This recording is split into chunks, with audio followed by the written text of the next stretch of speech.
Essula gye tugenzeeko ya 23 mu kitabo kyaffe Nva nnungi kwana mingi naye weesige mitono. Essula eno eya 23 eriko omutwe ogamba nti kati atuuka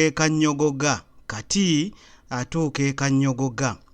Nga wayiseewo ebiro 7 ng'obudde butandiikiriza okuwungeera, Kati yatuuka ku Kannyogoga. Mu kiro kino Kati otulo yatusiba ku mpagi nga yeekukuma mu kifulukwa ekyali kyesuddeko akabanga okuva mu maka ga jjajjaawe we yakulira. Kirabika nti ng'ennyumba eno tennafuuka kifulukwa yali ya mwamba era nga nnene ddala, nga ya bisenge 4 nga kw'otadde n'eddiiro eddene. Kigambibwa nti amaka gano gaali g'omu ku bambowa abaakuumanga Kabaka Gamulengejja. Omumbowa ono yadduka ku kyalo oluvannyuma lw'okumukwata lubona nga yeerigomba n'omu ku bambejja ba Kabaka. Yasibamu ebyanguwa n'adduka anti Kabaka yali alagidde bamukwate era aweebwe ekibonerezo kya kulaayibwa. Olw'okuba ab'ekyalo bonna baali batya okulabika nti baali bakolagana n'omumbowa ono, tewali yeŋŋanga kulabirira nju eno, anti mukyala we n'abaana baabwe nabo baali bataddeko kakokola tondeka nnyuma. Bw'etyo ennyumba n'efaafaagana era emyaka gy'ayitawo nga giigyo n'efuuka ekifulukwa. Obuddukiro bw'ebisolo ebya buli kika mwe byekwekanga n'okwewogoma enkuba n'omusana.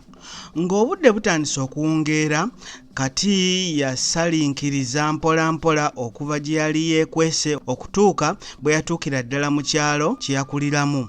Olw'okutya okuzaalira jjajjaawe embeteza, yasalawo okwekukuma mu kifulukwa kino okutuusa ng'ategeeredde ddala nti tewali yali amulondodde. Yasooba mpola era nga yeekengera okuyingira mu kifulukwa, si kulwa nga mwalimu ensolo oba ttimba. Ekyalo kino kyali kimanyiddwa olw'obungi bwa ttimba n'engo ebyalyanga embuzi n'endiga ezaabanga zisibiddwa ku ttale. Ng'amaze okwekkaanya nti ekifulukwa tekyalimu mutawaana, yeekukuma mu nsonda y'ekisenge ekimu. Akasolya k'ekifulukwa kino kaali kaamenyeka dda okuggyako ebitittiriri ebyali bitandise okwemeza mu byali ebisenge, mpozzi n'essubi eryali ku nju tewaali kintu kyonna kyakubudamako okuggyako entuumu y'amafunfugu. Newankubadde ng'ekikooti kye yalina kyali tekikyafaananikika era nga kikyuma, Kati kye kyokka kye yalina ekyamuyambanga ku mpewo ne ku nkuba. Ekikooti kino kye yayambaliranga ku ssaati nayo eyali emugubyeko era ng'esensuse awamu n'empale eya lumoolo. Empale eya lumoolo kye ki?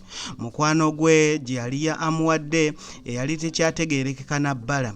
Teyalina kintu kyonna kirala kyakussaako luba oba okwebikka. Abakuuma ekyalo kino Kannyogoga baali batuufu, anti olwawungeeranga nga bw'otoba nakizibaawo ng'obunnyogovu bukweyanza. Ekyalo kino nga bwe kyali okumpi n'ennyanja ate nga kibuutikiddwa emiti, obudde bwe bwawungeeranga si bunnyogovu bwokka bwe bwadaazanga abantu wabula n'ensiri zaayongerezanga okwo. Olwazibanga n'olaba ebikoomi mu buli nju, abantu nga bagezaako okuzikoomera n'ebiwata by'amatooke naye nga kusira nsaano ku mazzi. Olw'okuba Kati yali yeekukumye mu kyangaala ky'ekifulukwa, ensiri zaakubagudiikudde. Yasooka n'aziwujjako n'ekikooti ng'atya okuwulira nga yeekuba empi. Ekiseera kyatuuka emikono ne gimufuuyirira, n'azireka ne zeekola ekigenyi. Nga bwe tutamanya alirira nnyina, otulo twagiranga ne tumubbamu.